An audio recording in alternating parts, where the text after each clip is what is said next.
Hey guys, this is my post-commentary video on my recent BFBB 80% no SBA speed run in 53:47. This run was actually really good aside of a couple of segments that occurred in the middle of the game. So the end of the game that was required to make this PB was super impressive, and I wanted to just talk about it a bit because there are a lot of really cool strats I had to use to pull it back. So for those of you who've never seen a speed run of this game before, the first major glitch is going to be right outside the pineapple where we set up the hand disable trick. And that's going to allow us to go out of bounds in a lot of areas in this game. You'll first see that in Jellyfish Fields. You'll see more of it in downtown, Ghoul Lagoon especially. So let's just talk about that for a little bit right now. So as you see now, I'm going to head over to the taxi pad. And laying next to this taxi pad causes the hand to come and summon in about 5 seconds around. So you'll see that right there. Takes me away. And as I go over the taxi pad, I confirm the prompt to go to the next level. And by doing that, the trigger for entering the level is outside of the taxi pad right now. So when I get dragged into it again, it's going to disable it for me because the hand's on the screen and that disables it. So that's going to allow me to jump into this next area that's out of bounds. So just a few basic parts of the game you got to understand. To beat the game, you need 75 spatulas to enter the final fight, and then you get 2 more for completing it. So you end the game with 77 spatulas in the 80% run. You can exchange these socks here. You can trade in 10 of those for 1 golden spatula, and we do that 3 times in this run, once in the beginning and twice in the end. And in the upper right corner of the screen, you're going to notice there are shiny objects. That's the little flower thing there. That's like the in-game currency. So we use that to buy golden spatulas, toll gates, and other things that we would need in the run. But you may have noticed there, when I went out of bounds to get that spatula in the ditch, I could warp to the spatula after getting it. We're going to use that a lot. It's just a warp abuse mechanic that we can do to skip parts of levels. Next time it comes up, I'll explain it again. But here we're going to use AI manipulation to put this hammer robot on top of a cliff. By jumping on it, we can reset our standing position on top of the hammer. So touching the goo, well, it looks like water, but it's actually called goo because they're underwater. That's the joke, I guess. But jumping on the goo damages you and sends you up to the cliff. And there's 1 frame between the damage animation and the falling animation where you can input an extra jump or any grounded move for that matter. So we refer to those often as just 1 frames in this run for short, but they're really just 1 frame triple jumps is what the tech is called. And we're going to use that a bunch of times in the run. Coming up here, there's going to be a cutscene skip where we drown in the goo to skip this cutscene that introduces us to the dilemma fight. Now, as I mentioned before, how you can do grounded moves in midair if you hit the 1 frame trick, this area actually bypasses that mechanic where you can actually slide across the ledge to get the same thing. And this is situational. You can't always do it, and a lot of times it's slow to do it this way. Like, for example, in SpongeBob's Dream, there's going to be a trick where, well, in the past there was a trick where we would slide off the ledge to cross a giant gap, but in the run now, you're going to see, in this particular run, I did a trick that bypasses that sliding mechanic to save like 6 or 7 seconds just by going for the straight 1 frame trick instead of having to set up the slide. So you can set up a slide to save a few frames, you can set up a slide to give yourself a few frames of leniency, but in a lot of situations, there are very few situations where it's not. The 1 frame setup is usually a lot faster, but it's way riskier. You'll notice that I'm also jumping on top of these taxi pads as well. All that's doing is skipping a short cutscene that plays whenever you unlock a new area. And every taxi pad in the run has that now, where you just skip the animation that comes with it. So back when this game was last in GDQ, which is probably the run that most of you guys have seen, this area had 2 rounds of grinding because we had to buy the passage to the sea needle.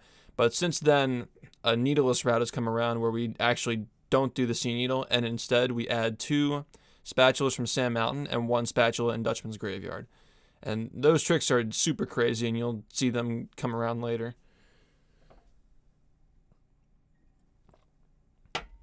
So yeah, we're not going to actually reload the level here. We used to have to reload the level to respawn the tikis, but now we just don't need as many shiny objects to finish the run, so we're going to grab that spatula and head on over to the sea needle. Now, strangely, in the previous world record, there was another trick added here, an extra 1 frame jump, as I was talking about before, to get on top of this copper building that's coming up here to grab a sock Now, this trick is actually super risky and causes a lot of resets. It's similar to, I compare it to like the BLJ, the LBLJ, and Super Mario 64, where it can just slay a ton of runs, and it only saves like around 8 to 10 seconds. Usually 8, sometimes even 6, depending on the cycle you're on for the cannon firing. So while it saves a lot of time, it slays a lot of runs, and I'm planning on just not doing it until I'm going for a 52, just to get more runs going for all the hard tricks that are later in the game. Like the one you just witnessed there is the same kind of concept where you jump on the one frame, except for that specific cannon thing, there's RNG involved. So you can have a random hitbox fire out of the cannon because there are sofas and sinks that fire out, and they have different hitboxes. And you also have random timing for the sinks to get shot out of the cannon as well. So it's reaction based, and then once you react to the specific type of damage animation that SpongeBob does, there's one frame between getting hurt and falling where you can do the one frame jump and land on the pipe. So that trick is pretty precise. Thankfully, it's close to the beginning of the run, which allows several runners to be able to do the needleless route as well. Makes it a lot more accessible because some of the harder tricks are in the beginning of the game. But there are also really hard tricks toward the end of the game too. So it's not like you're just, free to go after you get past this part. This game has a lot of stuff that can ruin runs in it. But now we're just kind of, doing some platforming as Sandy. This area used to have a lot more content in it because we used to collect the steering wheels. And you'll notice I'll collect one just because it loses time to go around it here. But by skipping this whole area with downtown rooftops, by jumping on top of this robot and grabbing the sledge, see, we're going to get this wheel over here. Now, we used to collect all 11 wheels in this run. In the beginning of the run, I think downtown used to be like a little under 8 minutes or so. It's hard to remember because it was so long ago. But we used to collect all the wheels and do the sea needle challenge as well. But because there's a wheel inside the sea needle, we can't actually get all the wheels, so there's no point in collecting any of them. So there are 3 spatulas that get routed out in the sea needleless route. There's the extreme bungee spatula, which you might remember from the last GDQ, where you dive into the tikis. You might remember the wheel spatula, as I remembered, and later in the run there was a backtracking spatula that cost like 30 seconds, called Come Back with the Cruise Bubble. And there's a button inside the lighthouse where you would hit the button with the cruise bubble and get a free spatula for it. Now, even with that 30-second spatula, the sea needle is still really slow compared to doing the 2 sand mountain slides and the cage trick at the end of the run in Dutchman's Graveyard. So it's kind of funny how that one 30-second spatula still isn't enough to make up for how much grinding you have to do to go inside the sea needle and how long it takes to get all the wheels. So here we used to actually clip into that electric gate to get that wheel, but again, like, no wheels. And also, in 100% run, we still do a lot of these tricks, but they're actually done with cruise boosting, which is a pretty cool exploit you'll see later in the run. If you're watching this, if you already know about speedruns of this game, you probably already know what cruise boosting is, but I'll explain it again later. So yeah, we're not actually going to go to Mrs. Puff here. We're going to go straight to Bikini Bottom. Another funny reroute here is that we now go into Squid's house after downtown instead of before. And the reasoning why I think that this second and a half of time save was lost in translation many years ago is because back when I first started running this game, cruise boosting had just been found 2 years earlier, and people were skipping out on Dilemma Jump in the beginning of the run, the little bash trick that I showed you earlier. It was done differently back then, but that's besides the point. But it used to be done with cruise boosting later in the game. So you still needed 5 spatulas to get into downtown, right? There's a 5 spatula, requirement to get in there. If you didn't do Squid's house before then, you would have only 4 spatulas going into downtown. So it was moved. I guess back when Cole and Hazel ran the game, they moved it before downtown to have the 5 spatula requirement. But recently, it was just realized that, well, wait, you can actually save a second and a half going to Squid's house after. So we're going to start doing it after because we get that extra spatula now after moving Dilemma back to the beginning of the game. So a lot of small, major reroutes for minor time saves. It's kind of the name of the game now. And speaking of which, this is kind of a minor trick, but it does save a lot of time doing Sponge Glide in the opposite direction. This saves 8 seconds. Now, 8 seconds might not seem a lot, but in a speed run, if you think about how much time it costs to run across a room in 8 seconds, you'll understand how much you're saving by doing this. But it just sends you straight to the island. whereas we had to go to the other island and backtrack and then go all the way back. I always have people asking in my chat why I would just go back to hit the robot, but you actually get a spatula for destroying that robot later. We go talk to Larry and he gives a spatula for doing that. Yeah, this whole sponge gliding segment where you levitate across the beach has been changed and optimized quite a bit. It's funny how Sponge Glide, the old version that I showed off in the last GDQ, was optimal for 5 years, and recently it was found that you can just go straight to the island. So that was a really huge development in the run. But yeah, you might notice if you played this game when you were younger that we're actually reverse ordering Goo Lagoon right now. By floating into the trigger that you saw right there with the Sponge Glide, we're actually doing the Goo Lagoon Pier in the reversed order, which saves a ton of time. And you might have noticed the skee ball machine that we just passed there. That's the whole reason why this category is called no SBA now, because there are actually 2 versions of any percent now. One that bans the skee ball abuse trick, which arguably requires more skill to finish without the trick. I'm saying that this category requires more skill and has a lot more gameplay. The other one has overall less gameplay. It's slower paced and it's around the same amount of time. So they're 2 very different routes, but they're 2 very different categories. And maybe someday I'll do a post-commentary run on the SBA run, but honestly, it's pretty lame because it cuts out a lot of content. And in the 100% version of this run, it's actually a lot more interesting. So I'd much rather talk about SBA in a 100% commentary than talk about it for any percent. But that was a huge controversy when it was first found. Pretty much 99% of the community agreed that we don't want to play any percent this way, because it's such a major strat that we had to kind of just make a rule to keep this category that's been optimized for 8 or so years, on the same path. We're just optimizing the 2 different routes on different paths now, and I feel like that's a better option. Honestly, even if you disregard the leaderboards, it's a better option for making sure that we didn't miss anything for both routes. Because, again, like right now, the routes are around the same speed. But if we're optimizing both, tricks can be found for both routes to kind of keep them both improving. And we'll know for sure, which of the 2 routes is actually faster. But we know that SBA, if SBA, if SBA gets optimized, then it'll easily save over a minute than what it's saving now. So we might even see a sub 50 someday with SBA just because the potential is so high and it's so unoptimized right now. But now that we have finished the Goo Lagoon Pier, we can go back to Larry. And this is what I was talking about earlier. You can get the spatula for destroying the robot on top of the crates. And you might also notice we have 10 socks, which means that we can trade in 10 socks to Patrick and collect 18 spatulas.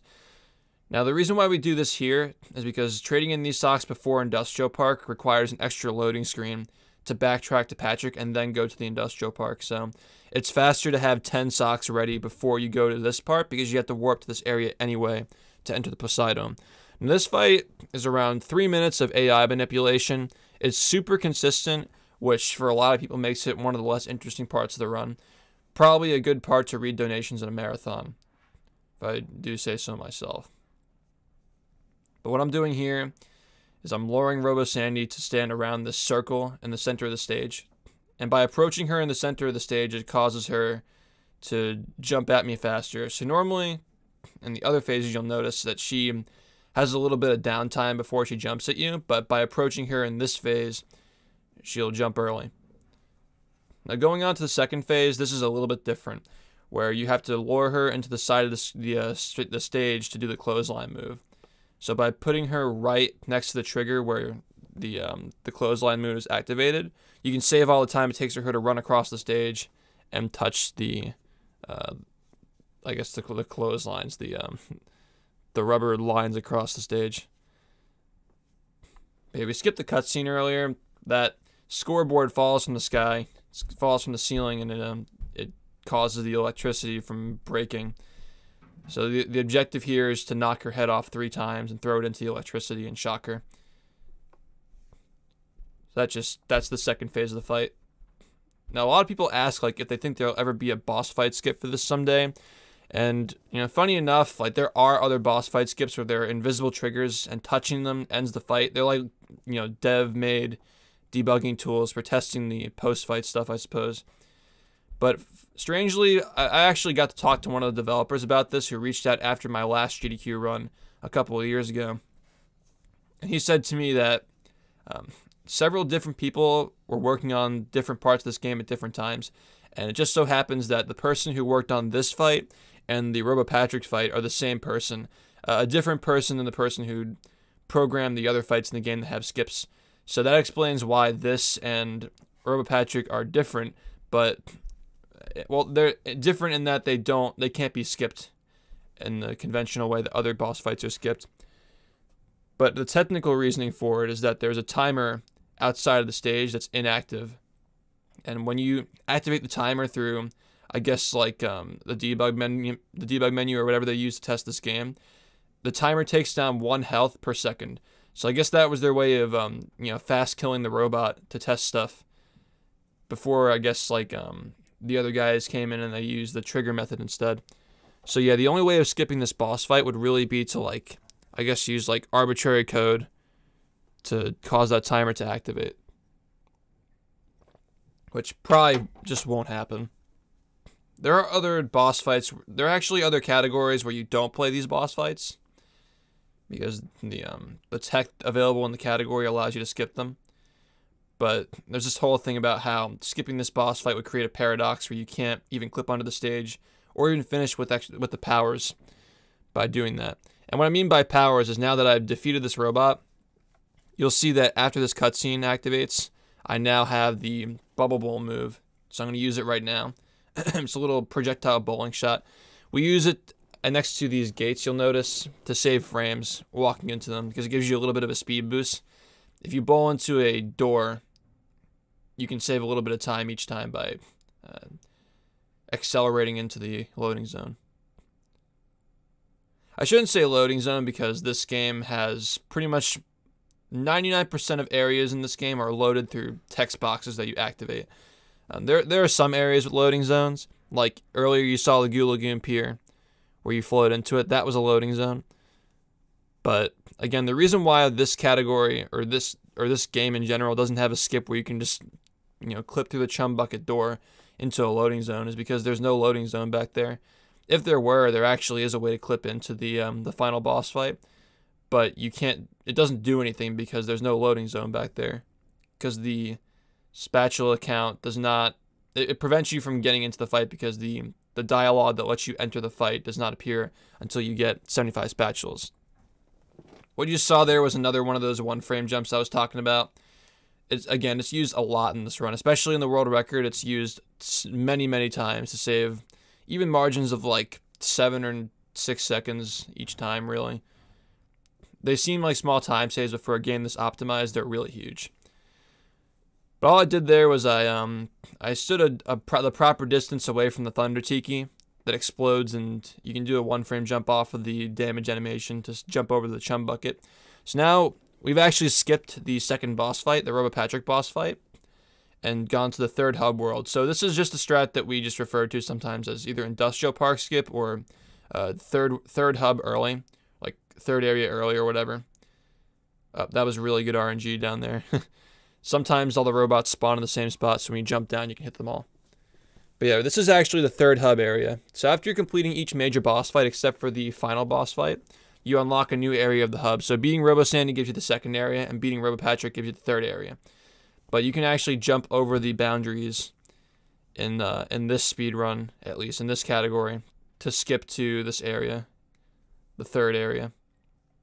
And the reason why we do that is because the level design allows us, at least in Dream, it allows us to get some spatulas early without the cruise bubble power-up, which you get from defeating RoboPatrick. So, in the past, before cruise boosting was a thing, people would do rock bottom. I think that some routes did rock bottom before going into Industrial Park, but now we've switched Dream and rock bottom because rock bottom is way faster with cruise boosting. So you see here, I'm going to set up another one-frame jump where you bowl off the spikes to get the damage boost. Again, you probably know by now. You can see what's happening with the different damage cycles. I get a jump in midair. We're going to go for another one here. This level is a huge run killer for PB attempts because it has a double one frame. There are safe strats here to do in marathons, so no need to worry about that. Yeah, it's another one of those damage boosts. Again, pulling off all these tricks in succession are really, really, really hard. It took a while to get this time, and it was only a 3.5 second PB. I shouldn't say only, because 3.5 seconds is actually pretty decent for the PBs that I usually get that are like 2 seconds, 5 seconds, around there. It's very rare that a PB in this game for me is over like 10 seconds, really. But now that we're done with the third hub area for now, we're going to go back to the second hub area and go to the Murmur lair.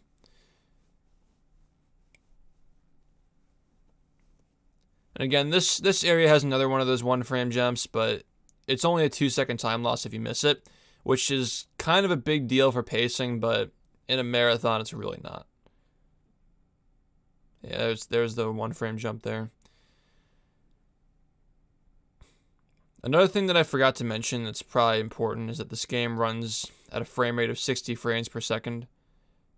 So pressing the A button on that frame is a 1/60th of a second precise trick every time we do it. That's not the only type of one frame in this game, though. Again, cruise boosting is technically a one frame trick, but it's not in the sense that you're reacting to a frame and there's only one frame where it works. It's frame perfect in that you're pressing 2 buttons on the same frame. You're pressing a trigger, an analog trigger, and an analog button on the same frame, which can be weird to get the timing down for, but again, it's really consistent once you get used to it. And we do it more than 30 times in this run, so again, like, it's not like it's, you know, like a run kill or anything, especially because it only loses like up to 2 seconds or so if you miss it each time.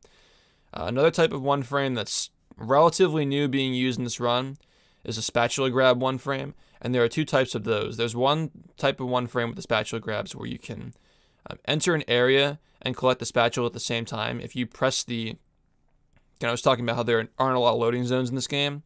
You can press the R trigger to enter an area with a dialog box. If you do that on the same frame you touch a spatula, you can skip the animation for it. So we'll do that in rock bottom in this run. Actually, I pulled it off in this run where you skip the spatula animation going into the rock bottom museum.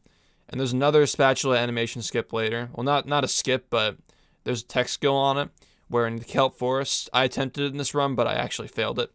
If you press the L button on the frame you touch a spatula with a cruise boost, well, with or without a cruise boost, you can still do this. You can collect the spatula and move your camera around during the spatula animation. So during a spatula animation, you normally can't do anything. You're just locked into place. So with cruise boosting later, you'll see that I'm like being pushed in the facing direction. I'm being pushed in whatever direction I'm facing despite not touching the control stick. And with that combined with being able to move your camera, you can just spin SpongeBob around and actually move around during spatula animation. So that's useful in a couple of spots, but the second spot is really, really risky. The first spot only loses a second if you miss it, but the second spot loses like 8 seconds if you miss it, and it's all the way at the end of the run, right before the cage trick. Getting back to where we are now, this skip that I just did brought me to the final fight in this level, which is normally activated by pressing all 4 buttons to shut down the security system. Now, we're still going to hit the buttons because it gives a golden spatula. It's kind of similar to how the cannons in Dutchman's Graveyard. You can clip into the chest to hit the button for Dutchman Skip, but you need to still hit all 4 buttons in Dutchman's Graveyard to be able to get the spatula rewarded for doing it. So, yeah, we're still going to hit all the buttons here, but we're just doing it after going to the prawn because it's faster to unlock that warp first.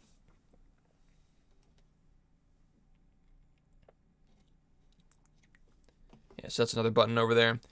This whole security tunnel segment was a skip, by the way. Normally I have to go through all the tunnels with the blinking tiles and patterns, but by using the turrets for damage boosting and jumping on the geometry in the cliffs, you can actually just climb up the whole thing and finish it pretty quickly. Coming up to this ballroom area, you might know that there's a skip for this now, but we can't do it now because we need to have the cruise bubble to do it. It's required for the L bowling tech, where you can bowl and get 1 frame of clipping in that bowling shot.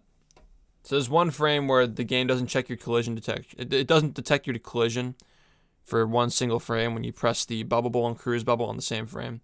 So again, it's the same inputs as cruise boosting, but it's used for a different application later. Because cruise boosting only works if you're on a flat surface, and elbowing, even though you can't see the cruise bubble come out, it's still working. Like, it's still doing something. And it's going to be used for, again, like Larry Time Challenge skip, goo cage clip, ball ribbon clip. It's just used in a bunch of areas later. Elbowing revolutionized this game last year, where we actually knew what it was in 2016, but we didn't really know what it was. Like, we were aware of tech that involved L-clipping, but we didn't understand what L-clipping was until last year. And now that we know what it is and we know how to reproduce it, it's being used to clip through a bunch of things and gain tons of speed. What I just did there is new in this run. It's called Bathroom Boost. It was used in the 84% run before, where you collect every spatula in the game except for Mr. Krabs and Patrick spatulas. But all it does is it lets us get to the Trench of Advanced Darkness early without having to use cruise boosting. So it's a damage boost off the bathroom in Rock Bottom. It uses the sleepy time, like over here where you do a similar thing where you use the sleepy time to boost. The reason why I got hit twice there is because, as I was talking about earlier, there are different damage animations for when you get hit, and they go on in a cycle. There are 5 different damage animations, and one of them takes 2 extra frames to activate than the other ones. So if you slide out that ledge with 2 extra frames of sliding, you're going to be off the ledge when you have the opportunity to hit the grounded move. As I was saying in the beginning of the run, we use the dilemma skip, where you get a few extra frames of doing grounded moves when you slide off a ledge.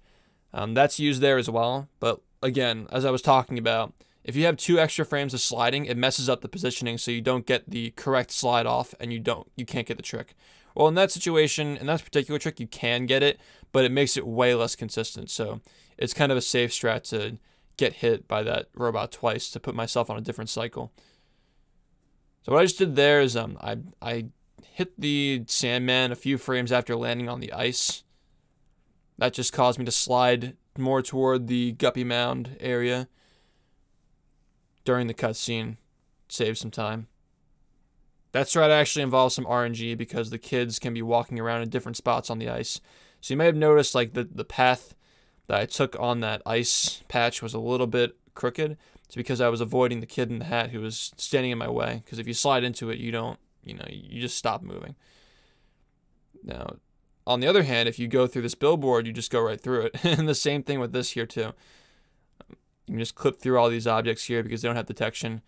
Now, the reason why we can even go through them in the first place is because, remember, I was talking about that hand in the beginning of the run, and I mentioned I explained it earlier. When you disable the hand, you can go in these out-of-bounds areas, like with the, we refer to it as death aura, where you touch, like, there's like a designated area where if you touch the out-of-bounds stuff, you die. It's like a box in most cases where they put like a wall or a box where if you touch it, it triggers death. And unlike the kill sand in the beginning of the game you saw, where you lay outside the taxi pad, even if you have the hand disabled, you can still get taken by the kill sand, even if you have the hand disabled. So if you're doing tricks later where you go over the kill sand, you have to watch out. If you stand on it for 5 seconds, you'll re-enable the hand, and then you have to re-disable it to finish the run. Yeah, we're going to use that in the segment coming up as well. Even though I didn't get to talk about it in the moment, the Guppy Mound fight has gotten a lot more precise over these past year or so. It's a lot more demanding. There's a little bit of RNG involved now, whether the bowling shot hits the button, or rather the bowling shot hits the tiki stack that destroys the Duplicatotron that then allows you to hit the button. There are a lot of small optimizations to go over. Now, this sock under this bridge, I did not get this in the first 53, the 5350.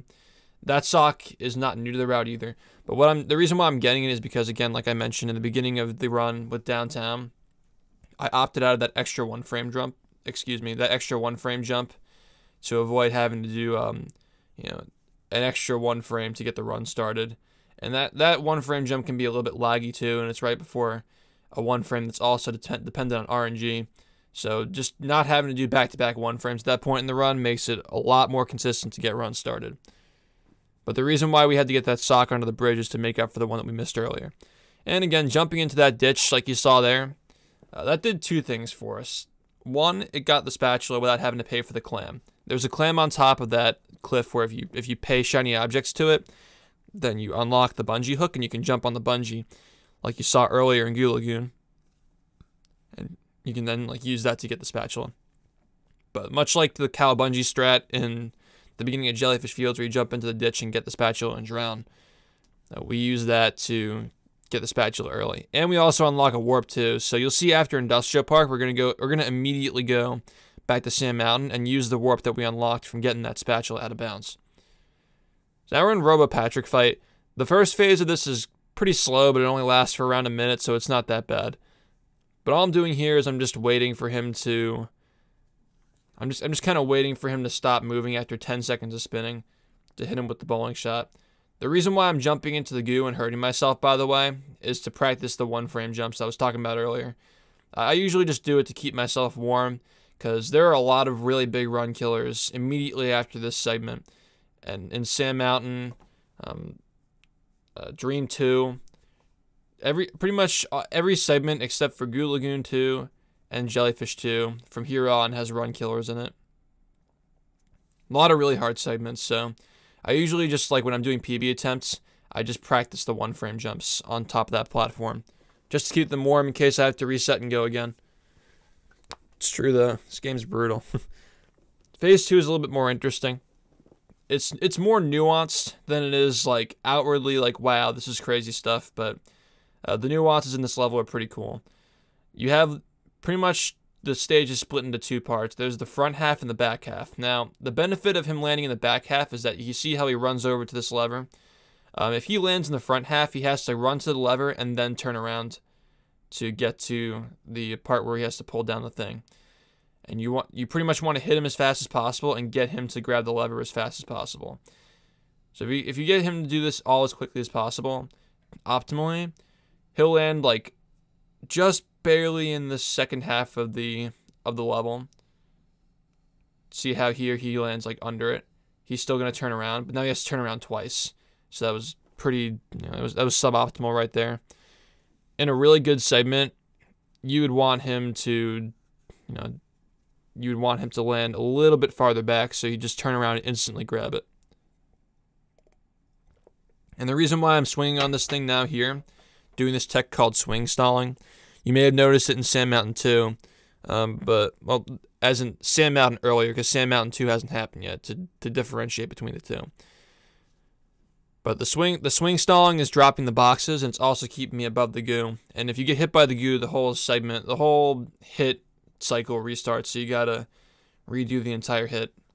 And you may also notice that, like there, I'm purposefully getting hit by his goo, because if you don't, he does this whole like vomiting cycle that goes across the entire stage. So getting hit early ends that early. So even though you take damage, it still saves more time than just waiting for the whole thing to go through.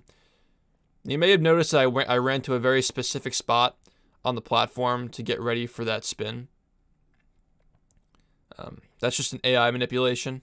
So in this level, in this phase of this level, he has to land on the sides because the developers realize, oh well, if he lands in the center of the stage, you can't hit him with a bowling shot, and the goo has risen up to the point where you can't actually hit him unless you use the bowling shot.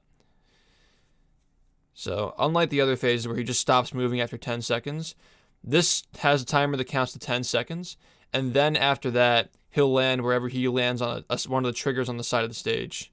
Now, in this, I don't know what I was thinking here, but you're supposed to run over to the corner of the stage to do the next AI manipulation. And I was just, I guess, like, I really don't know what I was thinking standing there. I was explaining to somebody in my chat who asked a question about, like, why I'm doing these manipulations. I was trying to, like, demonstrate something to somebody in my chat, I guess, when I was doing attempts, but pretty much I kind of just forgot what I was doing. I messed up and I stood in the wrong spot. There is still a chance that he could have landed in a bad area, even if I did the manipulation correctly, which can happen, but I feel like if I actually paid attention there, I would have not lost like 8 or so seconds. But yeah, I have like 14 seconds of time saved in my PB. Super unusual. It's the worst industrial park split I've gotten in the past half year. Like, notably horrible. So it's kind of weird that this run even was able to PB. Just goes to show how great of a comeback the end of the run was. NSBA. You're supposed to stand in the corners there to manipulate the robot. Again, here, we're going to go to this out of bounds area to set up this trick called Larry Time Challenge Skip. Now, this trick is insane. Honestly, this has become one of my favorite tricks in the run. But what's happening there is I'm pressing the bowling button and the cruise bubble button on the same frame, on a specific frame that I fall into the sand pit at a specific angle. So it's a super precise trick. Honestly, it feels kind of random whether you get it or not because it's so precise. But what that does is it skips to the end of the slide.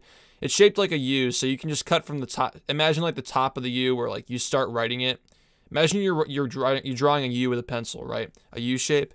And you start from the one end and you go to the other. You loop down, you go to the other. You're just skipping from the top part of the U to the bottom part of the U, and it just cuts through the whole run because it's shaped like it's shaped like a U, but it's like a downward slope. So you can just, with a good speed boost, you can skip all the way down. And again, like even if you clip through, you still have to get enough speed to get down. So you have to make sure you're bowling and you're doing the L bowl, as I was saying earlier, pressing the cruise bubble and the bubble bowl on the same frame. You got to make sure you're doing the L bowl on a specific frame. So you have like 1/60th of a second to get that. It feels like it's kind of hard to tell, but there's another frame that can sometimes get you like almost there, and sometimes you can barely get it. But the only frame that seems to really be consistent is that one frame that overshoots you a little bit. And you might notice like Squid's Dream, that was done really, really quickly. If you remember playing this game casually. That's the magic of cruise boosting. It's a trick that by using the bubble bowl and the cruise bubble on the same frame, but on a flat surface, you can, and with a good angle, you can capture around double your running speed. Here I messed it up, but yeah, what I'm doing here is cruise boosting. I'm going to go for this trick. Everybody knows the name of this trick. Does not need to be said. You already know. Notorious. I missed it there because it's really difficult to get this more than halfway through a run, holding the muscle memory for, again, this is another one frame trick where you have one frame between the spinning animation and the falling animation to press the Y button. So you have 1/60th of a second to press the Y button there. And what makes this trick so hard to get and practice is that unlike the one frame jumps, you have indication for those. Like if you hit it too late, you get a double jump, and if you hit it too early, nothing comes out. So if you mess up the trick that you just saw with the bashing animation, there's no indication of whether you were too early or too late, so it's really hard to practice. Now, what I just did there was the boss fight skip, as I was saying before. These are all backtracking splits because the menuing allows us to go to backtrack really, really quickly in this game. That just skipped the boss fight by clipping out of bounds and touching the trigger and then getting the... pretty much the trigger just ends the fight, so that's all you gotta know. What just happened there is I clipped through the ballroom cage, like I said earlier with the L bowling tech. You can clip through the cage and just skip the whole thing.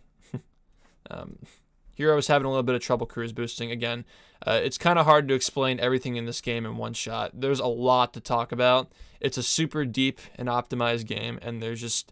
the end of the game is just so rapid and fast-paced, just constantly talking about stuff. So what I just did there was I hit a button that activates a challenge that you would normally get for finishing rock bottom. It's like the final... This level is, again, like most levels in this game, it's looped. So when you go through the level and you end up at the beginning of the game, of the level, or the world, when you finish all the challenges. But they didn't expect you to be able to use the cruise bubble here because it's a mid-game level. Like this level was expected to be done before you go to the late game and get the cruise bubble with, Dream, Kelp Forest, and the Dutchman's Graveyard. So just by hitting that button early, you can activate the time challenge without even starting it and just grab the spatula. You might notice for some cruise boosts, I'm facing to the side, and for others, I'm facing forward. That's just a tech that we use called, it's been called reverse cruise boosting up until now, but I've been trying to start calling it camera canceled cruise boosting or aim canceled cruise boosting, because all you're doing is you're aiming to manipulate the game's camera to push you off the wall, and that skips the second animation, the second cruise bubble animation to save a little bit of time. So it saves maybe a second, maybe even like a half a second in some areas, but it adds up a lot, and it is super risky because if you mess it up, you lose more time than missing a normal cruise boost. Now for that spatula grab, you may have noticed I didn't get the laughing part there where he stops moving and he laughs for 6 seconds. as I was saying earlier, that's the tech where you touch the spatula on the exact same frame that you enter the museum. Or you press the R trigger on the exact same frame, touch the spatula. So it skips the animation. Now, if you mess it up, if you go a little bit too early, well, I should say first, if you're too late, you get the spatula animation, not a huge deal. You lose 6 seconds. But if you press it a frame early or earlier than that, then you go inside the museum. You got to go all the way back out and get it again. So it loses a ton of time. It's pretty risky. The Rock Bottom Museum, like you just saw, is a ton of clipping, ton of crazy movement. Honestly, kind of speaks for itself if you understand the mechanics I've talked about just thus far. But I should say that the spinning tech that I just did there, again, we're going to do it here. This allows you to run off, by spinning before running off a ledge, it kills the game's downward momentum that you usually get from running with a cruise boost. So, as you saw there, I did a spin and then I jumped off. Spinning gets rid of your downward momentum, and downward momentum is actually a really useful, I guess, like, it's like an element of the game, but it's still, like, I guess abusing it is the tech skill. So, again, you'll see in a bunch of parts of this run, we're going to use a spin to get rid of downward momentum, and we're going to use that to jump, like, larger gaps, like you saw in the museum on the teeter-totter platform, you saw there. Again, like, we're using the cruise bubble to hit things that we weren't intended to hit with it. Now, this is actually kind of funny how they didn't disable that button. That's usually, it's usually brought up by pressing, you have to buy a clam and the button comes up, and you hit the button with Patrick by throwing a fruit at it. And in that area, you just, because the hitbox is still active, you can just hit it with the cruise bubble and get it early. Now, funny enough, even if you couldn't do that, there's a way to clip under the sandcastle and get the spatula from under the moat, which it loses a few seconds, but still, a few seconds is huge. And even though it looks cooler, we're not going to just do something because it's slower, you know? Unless it's, like, completely over-centralizing and changes the entire run. Like, that's a very small thing, you know? But yeah, now we're, this is a segment called Save the Children.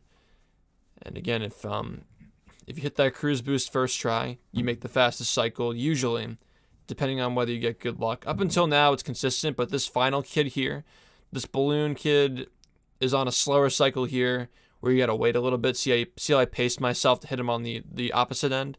Sometimes he'll be moving on the cycle a little bit early, and if that happens, then you save 3 seconds. But it's super rare, and honestly, I'm so unlucky in this level, I almost never get it. They were headed into Jellyfish Fields now. You're gonna see that spin momentum kill tech again. You might have noticed earlier in the run, like at the very beginning, we opened that box at the bottom, because if you jump in a teleport box in this game, it sends you to the other one. See, there are some boxes in this game that actually have a mechanic where if you open the second one, the first one automatically opens, and that was abused in, you might have noticed in Goo Lagoon, where we were backtracking in the pier segment. There were 2 boxes that we abused where if you jump into it, it puts you at the beginning of the level despite not having opened it. Because I guess the person who developed those levels were like, oh, well, if you open the second one, you probably already at the beginning of the level. Like, nah, chief, like, we haven't even done that yet. So it lets us abuse a lot of levels in this game. But this box you see on the left side of the screen actually doesn't work like that. And that's actually a reason why in a 100% speedrun we have to go through the caves and do a bunch of other cool tech to be able to get to the top of the slide that we skip in here by running under the boundaries like you saw earlier. So it makes 100% a little bit cooler because some of these boxes don't work. Again, there are a lot of situational things in this game that just seem to work out to make the run cooler. You know, just it almost seems like the developers put some of these things in the game on purpose for a lot of these optimized speed games with cool tech skill. Yeah, whenever I cruise boost off these characters, again, like I was talking about earlier, by jumping on the sand, you're kind of sometimes risking yourself re-enabling the hand. Especially over there, there's a cutscene trigger like right to my left that you don't really get to see because I didn't mess it up. But you got to kind of stay a little bit off to the side to keep yourself from hitting the cutscene trigger. Now, you may have noticed that in the past we used to do this spatula called Drain the Lake here. And doing Drain the Lake, just see those fountains at the bottom there? You're supposed to hit the smaller fountains during that spatula as Patrick. You throw a bunch of robots at them. And by doing that, you cause the lake levels to lower, and there's a spatula under there. Now, there's actually a clip that you can use to get in there, but it requires lag clipping, which is not too consistent on Xbox in most areas. It's a known strat that you can clip under there with lag clips, but it's not RTA viable at the moment, especially because it requires an additional 1-frame bash, similar to Fast Nut, I just saw earlier with the Dream Trick. It's similar to that, where there's no indication of whether it was too early or too late, and lag clipping itself is super inconsistent already, so it's obviously like for a 10-second time save, in conjunction with another trick that you'd have to do that's also extremely inconsistent, you would not be saving time RTA with that. And believe me, like, I do not say that lightly, because again, I've adopted a lot of strats in this game that are, you know, people have told me are not RTA viable. You could never pull this off in a run. Don't bother with it. And I've grinded them to perfection, or near perfection, because you can't be totally perfect with frame perfect tricks. But yeah, trust me when I say that trick is not RTA viable right now. Most of the time when someone tells you something's not RTA viable, though, like, you can usually make it RTA viable if you try hard enough. That's usually the case, but for this, I wouldn't say so. Alright, so Kelp Forest actually has gotten a huge number of improvements compared to what it was before. This is a 1.5 second skip here where we bowl into the taxi pad. It's a little bit more precise than it looks, because a lot of times you'll be off by a pixel and not get it. Again, like RCB strats here. Just using the aim to cancel that. This level has gotten so much cooler. It's no longer just like going through loading screens and stuff. It actually has like really cool tech skill in it. Here we're going to set up what I was talking about earlier. This is a trick that I found not so long ago called KVLC, Kelp Vines L control. And as I was saying earlier with the L control is if you touch the spatula and press L on the same frame, you can control your camera during it. Now in this run I actually missed it. That's a 4-second time loss here. Well, it was a 1-second time loss compared to my personal best in this run, but if I got it, I would have saved 4 seconds off of what my run actually was. Now, what would have happened if I got that is I would have been able to control my camera. So you see right now, as I'm moving with the spatula animation, I can't actually control my camera during that, but if I were able to, I'd be able to change which way I'm facing and therefore which way the cruise boost pushes me. So you can use that to push yourself into the trigger for the end of the slide. As you saw earlier, we got the slide challenge, we went into the trigger, and again, because we started at the end of the level, we just jump into the box to skip the entire slide time challenge you saw earlier. Yeah, so there are a lot of time challenge skips, like in Rock Bottom, Larry Time Challenge is another one but for that, we're actually cutting through the slide. For the Kelp Forest one, we've already unlocked the end of the slide, so yeah, we just kind of jump in the box and touch the trigger. This is the first instance of viable lag clipping in this run, by the way.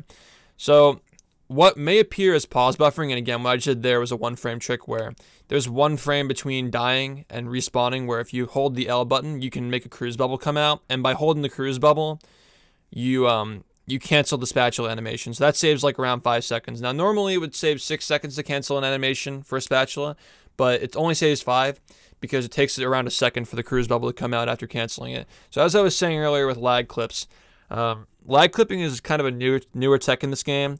It looks like it's pause buffering, but it's not. This game does not have pause buffering because the menu comes up and goes down in 1 frame. Now, that may sound like a bad thing, but it's actually a good thing because, one, it makes the game more skillful because you can't just buffer frame-perfect tricks. I mean, it sounds like it'd be a nice thing to do in a 60 FPS game, but you just can't do it. But with the pause buffering, with pause clipping, which again is not buffering, the reason why it's so effective is because you bring the menu up in 1 frame and bring it down in 1 frame. So you're constantly calling events to purposefully lag the game by constantly bringing it up and down on each frame. So by constantly mashing the pause and back button on the controller, you can kind of like wedge yourself into the cage area with enough downward momentum, as I was talking about earlier, how if you spin, you get rid of your downward momentum. Downward momentum is actually useful for lag clipping because it gives you more of a boost into the ground when you lag the game. So yeah, lag clipping, using Kelp Forest. Again, there are like 3 or 4 major tricks in Kelp Forest now that are actually pretty significant time saves, where in the past, like, there was basically nothing. Graveyard Lake is one of the hardest levels in the game to play consistently under pressure. And honestly, this run I was so focused because I was determined. I wasn't looking at my timer. I was just trying to play well. Again, like these attempts, like I was mostly trying to get used to the newer strats that I was doing here, especially this reverse aim cancel cruise boost here. I was just trying to get used to these strats, you know. I was just doing runs to build consistency. And I was just like, you know what? I just want to play my heart out. And I did. It turned out to be a PB. So here we're going to do a manual cancel cruise boost. Manually cancel cruise boosts, like for most cruise boosts, unlike most cruise boosts where the cruise bubble hits the wall and cancels itself, you got to actually press the L trigger between the frame perfect inputs. Again, it's frame perfect as in that, like, for that type of one frame, you're pressing the L and B button on the same frame, the L trigger and the B button on the same frame. So it's not frame perfect like the other tricks in the game. It's like its own kind of frame perfect, which that's like not as inconsistent. Like for that type of one frame, you're just pressing two things on the same frame. So we can do it a lot and get away with it. This is new cannons movement here. It actually saves under half a second, 0.3 seconds. But all it does is it just skips having to jump on those platforms, and it's marginally faster. I actually made a little mistake there. I was aiming to land on top of the cannonballs there, and I landed on a little bit more to the side, but it's not a huge deal. Now again, I was talking about the chest clip there. There's actually a clip to get inside that chest, but you need to hit the cannons to get the spatula that you saw spawn. The reason why we have to watch this cutscene in the first place is because when the programmers are making this, they, again, like if you destroy the cannons on the robot ship, you get a cutscene that after the cutscene ends, like the robot ship gets destroyed and you get sent to the final fight for this level. But apparently they didn't dissociate the final fight being unlocked from the actual cutscene. So if you don't destroy the cannons, it doesn't send you to the level, but it unlocks the level in the menu. It's just kind of weird. Again, this is another boss fight skip where we touch the trigger to end the fight. And this is more updated movement where we use bashes to go up. These turns are a little bit more precise than they look. These turns are actually kind of hard to do under pressure. But that was actually a second opportunity for L control there, as I was saying earlier. It's a little bit riskier though, because if you miss it, you just die. Unlike the Kelp Forest one where you can land on the wall and catch yourself. Now we're coming up to GCC, the goo cage clip, where you set this up, set up an elbow like it's similar to the Larry Time Challenge, but instead of using the pressure from the cliff to push you into the clipping area to give you speed, we use the bowling ball to crush ourselves and do it. And again, this trick is really, really hard to do under pressure because, you know, if you're too close to the cage, a cruise boost comes out because it's flat surface. You don't have to worry about that with Larry Time Challenge because it's not a flat surface. So you're trying to avoid flat surfaces. You're trying to get it on the same frame, like the exact frame the ball touches you. You're trying to get a good angle so the ball hits you and there's enough speed. Because sometimes that trick, if you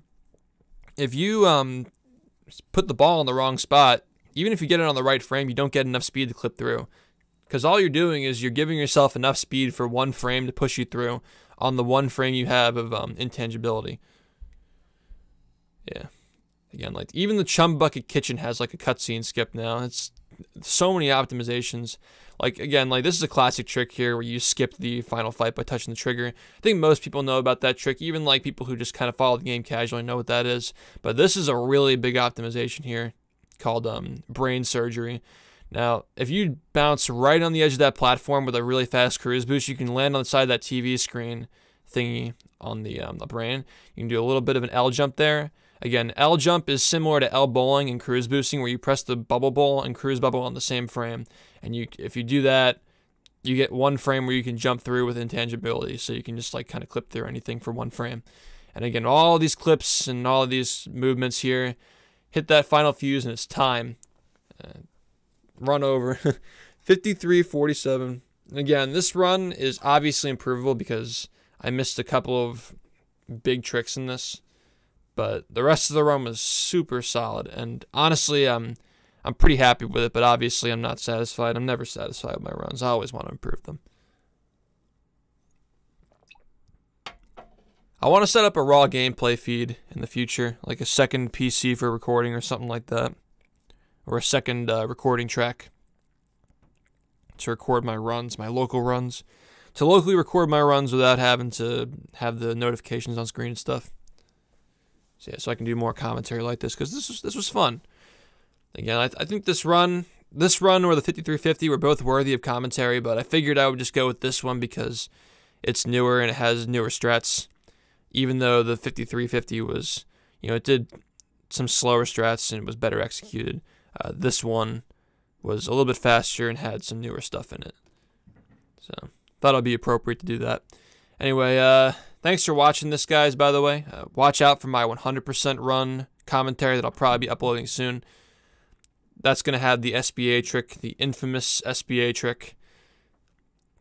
And 100% has dropped by 20 minutes in just 1 year. Just in 1 year, that category dropped it by 20 minutes. So it's really awesome to see how far it's come.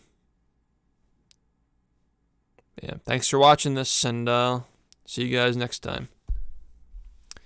Peace. Also, if you want to watch these runs live, check out twitch.tv/shift. That's my Twitch channel.